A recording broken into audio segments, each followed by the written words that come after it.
From painting to photography, from beadwork to woodworking, KQAL FM on the campus of Winona State University presents Art Beat. Art Beat highlights the work and accomplishments of local artists from in and around Winona. Support for Art Beat is made possible by the Minnesota Arts and Cultural Heritage Fund. Today on Art Beat, get your camera ready and learn something in 5 minutes that you can do for the rest of your life. On Winona State campus in Minne, room 334, community members and students were invited to attend a stop-motion animation workshop presented by the Frozen River Film Festival. Speaking at this workshop is filmmaker Erika Valenciana as she shares how stop-motion can be used as a storytelling device. To learning what stop-motion is and how it can be used, to creating our very own stop-motion film, this short workshop can inspire new ways to tell stories. I'm Elly Herrick, telling you to turn it up and tune in as we give you a glimpse of the Frozen River Film Festival. Which is? Oh, just like throughout, like, because My name is Erika, and I am a filmmaker. I'm based in Chicago. I primarily make documentaries, but I also am developing my first fiction feature, and I do stop-motion animation. So I do a lot of different things. The cool thing about stop-motion animation is that you have more choices in terms of the materials that you could use to create it, and that's what's really cool. Is like basically when you make stop-motion animation is you are a magician bringing objects to life, which is like there's nothing cooler than that.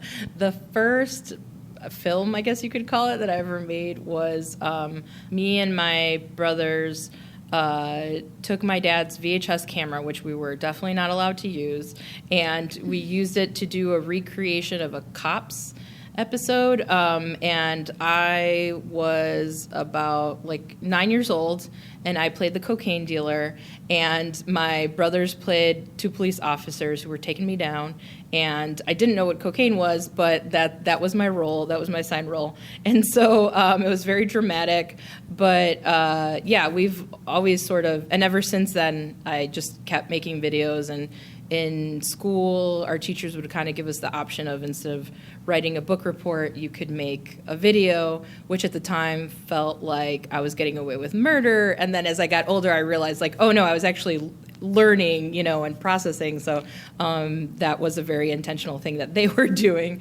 And so, ever since then, I've been making films. And recently, I was speaking to a childhood friend of mine, and she was telling me how she was talking to her daughters and saying I remember Erika talking about being a filmmaker in the future back when we were 12 years old, and now she's doing it. And so that's pretty rare that somebody who's been talking about something that long is still doing it. So I just never stopped, and it kind of felt like filmmaking never felt like an option to me. It just felt like predetermined destiny. So I just kind of go with it. I'm all right, if you want me, take me. And so just making films ever since then. So the neat thing is that, as we're animating today, the goal is to try to animate something that can't exist in live action.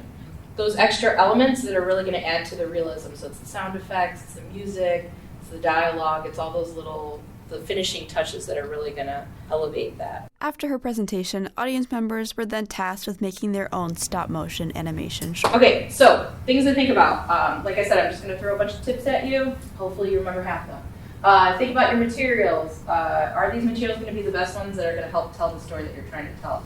So part of it is aesthetically, the way you want it to look, and the other is logistically. Will you be able to actually animate using these objects? Plan out your movements in advance. You don't want to be in the middle of it and then realize that you can't complete your movement within the frame or something like that.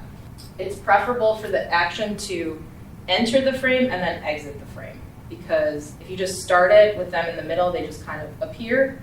It looks a little weird. Think about what your story is going to be. And by story, it can be something as simple as, my shoes walking across the room.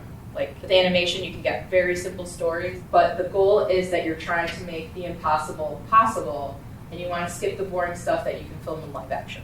Your camera, which is these iPads that we're going to use today, is our camera today, it should be static and anchored.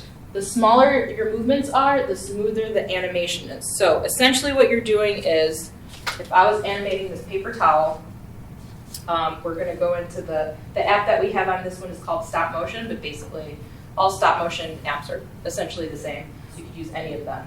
And so what I would do is I would take a photo of my empty frame, and then I would start moving it slightly in, take a photo, move it a little bit, move it a little bit, take a photo, move it a little bit.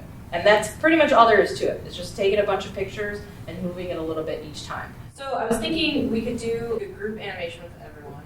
And so something that is really fun and winter themed is if we treated this floor like an ice skating rink. So you can move after I yelled click, and then just freeze, and then once everybody's frozen, then I'll click. So I'm going to start with a few. Click.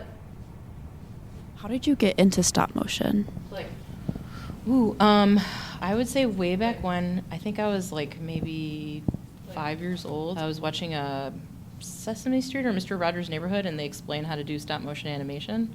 And ever since then, that's when I've been doing it. So it's been a long time. I don't know, when you're a kid, you just do things. You're like, oh, I know how to do this now, so I'm going to do it. And that's kind of how it worked out. Like it does feel like you're creating magic. So I think people get really excited because you're making objects come to life. It's like this sort of childlike wonderment aspect to it. So even though it lends itself to something that kids really like to do, like adults love doing it just as much. Mm-hmm. I think, like, I agree with you. It's kind of like that sense of play, like even doing like the workshop pieces. How was your creative process with that? Like, generally, I'll be inspired by materials, mm-hmm. and it'll be like I just sort of envision something like, oh, like I'll see a piece of felt or something, and I'll be like, oh, I want to make an animation that looks like this out of this material. So I think that's where like most of my personal inspiration comes from, and then I try to come up with like a narrative to go along with it. What is like the weirdest object you've used in a stop motion? I've seen some very unconventional materials like in others, but I don't think I've gotten as creative. Like I just like clay and felt and things that are pretty like paper cutout stuff. What kind of stuff do you do with like clay? Because I feel like you can make whatever you want. Usually all my characters end up being like real kind of cute looking, mm-hmm. and I try to do like little details, even though like with clay they kind of melt. I would say it's more about like the character and world building when it comes to clay for me. When making a stop motion film, you mentioned something called the onion skin. For people who don't know what that is, what is it? So basically it combines the last frame that you photographed with what you can see out of the camera in the moment, so that you're able to see how much you've moved, how much movement you've had from the last frame. So it's really helpful because when I first started animating, well, actually not at the very beginning. Well, yes, at the very beginning, there wasn't like an onion skin feature. So, whether I did it on like a Super 8 camera or even on VHS tape, you had to like wait until the end to watch it and be able and see all the mistakes that you made. Whereas now you can see them in real time, so you can fix them as you go. Because with stop motion animation, it's like really difficult to it's not like computer animation where you just go back and you tweak this one thing. You basically have to do the whole thing over again. Mm-hmm. So. Putting on this workshop, what does that kind of like mean to you to like show other community members and maybe even students like kind of how stop motion works and like how you can use that as like a storytelling tool? I've been doing this so long, and it never gets old seeing someone watch their first animation. That moment where their face just lights up, and it doesn't matter what their age is, like I've been teaching workshops at some of the local schools here and then doing this workshop with adults, and it's just such a beautiful moment, and that never gets old for me, is like witnessing that. And especially like this is my third year coming back to the festival, so now it feels like it feels familiar coming back here, and I know people here now, and so it just feels like a nice way to sort of give back to the community that's given me something through having me here at the festival. What's great about having stop motion animation as part of like my arsenal and my filmmaking tool belt is that for me, I've never been someone to kind of stay in one lane, and so it's important to have as many tools at my disposal as possible so that I can best tell the story. So when I think of a film, I often think of like, what is the best format for me to tell this story in? And so the more ways I can tell it, the more stories I can tell.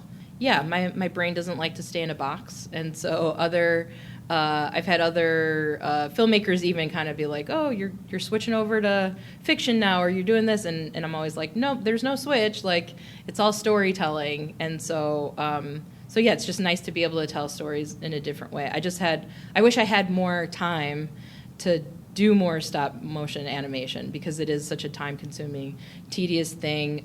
But I would say probably my favorite is like creating the sets and creating the puppets, and so it's just a matter of like I need to make more time for it. But it's tough when like I just have so many projects going on. Advice for budding filmmakers: make sure that you help your friends out and be nice to people. And people are going to hire you, and people are going to want to be friends with you and make projects with you, collaborate with you. And that's the best way to sort of navigate the industry. And that's by helping each other and always be talking about your projects, because then people know how they can help you with them too. The film industry is a relationship-based industry. So definitely, like, no person is an island when it comes to filmmaking. You know, it's like so rare to be able to make a film entirely by yourself. Like, you really do need your community. So the stronger those bonds are, like, the more fun and the more likely you are to finish your projects. And the thing is, there's so many challenging aspects to filmmaking that it should also be fun. At every opportunity that you have, it should be fun. I just think like fun kind of follows me around. So I tend to gravitate towards more fun things, even though like, I guess like, yeah, watching my trailer, like the topics aren't always fun. But I don't know, hanging out with your friends in a different country filming, like that to me is one of the most fun things possible. And going to film festivals with my friends is super fun, and meeting new people and making new friends is so much fun. So there's just like a lot of fun aspects to it. So I don't ever really have to, like, there's so many parts of the process that I enjoy. Like, I pretty much enjoy all of them, even, you know, have eventually come around to kind of enjoying grants to a certain grant writing to a certain extent. So yeah, for me it's not and I have enough projects going too where, you know, maybe if I'm like need to be done with one for a little while, I can work on another one, and so I don't have to like make myself do not fun things for the most part. And you showed us a trailer during the workshop about your time in Ecuador. Can you tell me about your time there and how you kind of came up with the idea of like using drawings to tell that story? When I first went down to go film, we found out that we couldn't show their faces. So that was always going to be a creative challenge for us, because even though we have kind of some alternative camera shots where, you know, it's like pieces of hands or feet or, you know, part of their hair or whatever, we knew that we couldn't sustain that for the entire film. So it was trying to figure out how they're going to be represented. And so I just wanted to have as much of the girls in the film as possible. Like, even though I'm the filmmaker, I want them telling their own story. You know, so even they're telling it in their own voice, where most social issue documentaries will have an advocate speaking on their behalf. Like, they're actually speaking for themselves. And so because I can't show their faces, to protect them, but it's also illegal to show a survivor's face in Ecuador, but also ethically I wouldn't do it. I knew I wanted to do some kind of animation. My brain always gravitates towards stop motion. And once I taught the workshop in the Safe House and they came up with the animation, and actually somebody suggested it to me, like it hadn't even occurred to me. And then I did a fellowship with Cartemquin Films, who's like a social issue documentary production company in Chicago. They made Hoop Dreams and Minding the Gap. And so I was doing the fellowship, and then Gordon Quinn, one of the founders, you know, says to me like, oh, well, do you have the animation that they created? And I said, yeah. And he's like, why haven't you put it in the film? And it was like a light bulb moment, like a rusty light bulb, where I was like, oh, okay, yeah, I should have thought of that. And so I incorporated that, and then because I put their animation in it, I was like, oh, I'm going to hire the animator to create more animation that looks like that. And I also, there's like one section where there's an embroidered map. Like all the time that I spent in Ecuador, there's so much like textiles there. So I wanted some of that in the film as well, because that to me is like, I associate that with Ecuador. And so that's why the map is like the sort of embroidered map. How can people find you, find your work, support you? Well, my one film is going to be playing at the Frozen River Film Festival here on Saturday at 1:15 as a part of the Great and Small set. It's called Broken Flight, and it's about people who've rescued birds that have collided into windows in Chicago. And but if you want to see what I'm up to, you can find me at my website, erikavalenciana.com, ErikaValenciana. And you could also, that's also my Instagram handle too, and basically my handle at everything else, because I beat all the other Erika Valencianas to that handle. So I win. I win, other Erikas. I win. Thank you so much for joining me today and putting on this workshop and being with Frozen River for the past 3 years. Thanks for having me. Thanks again to Erika Valenciana for joining us on Artbeat. For more conversations on art, tune into Artbeat right here on 89.5 KQAL. For podcasts of Artbeat and other KQAL original programming, go to kqal.org. I'm Elly Herrick, and we just heard from filmmaker Erika Valenciana on Artbeat. Artbeat is written and produced by KQAL FM on the campus of Winona State University. Visit us on the web at kqal.org.